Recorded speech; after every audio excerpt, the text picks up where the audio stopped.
મહુવા તાલુકાના ભાદરોડ ગામે ખુલ્લી ગટરો અને ગટરોના ગંધાતા પાણીથી લોકો ત્રાહિમામ પોકારી ઉઠ્યા છે ત્યારે સ્થાનિકોને રોગચાળાનો ભય સતાવી રહ્યો છે।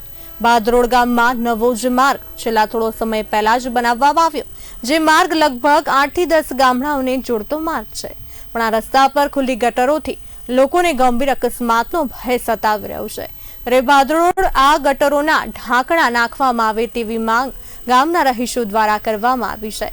મહુવા તાલુકાના ધારાસભ્ય પણ આ ગામમાં રહે છે, છતાં સમસ્યા યથાવત જોવા મળી રહી છે। હાલમાં તંત્ર દ્વારા સમસ્યાનું વહેલી તકે નિરાકરણ લાવવામાં આવે તેવી માંગ ઉઠી છે। પાણી નીકળવાનું ગટરનું અને ઘેર રહેવાતું નથી, ગંદકી છોકરા બોકરા બધા બીમાર પડે।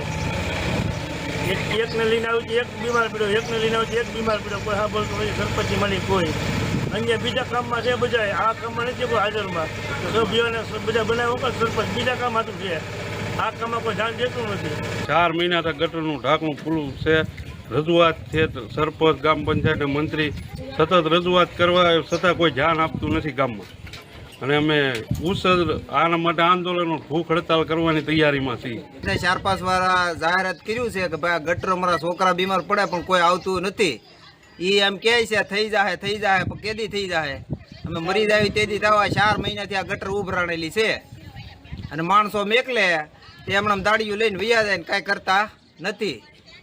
હવે આને કોઈક આગળ અમારે નકર બધાને ગામના આખી હેરીને ભેગું થઈને આગળ પગલાં લેવા પડશે, અમારે બધાને રજૂઆત કરવી પડશે।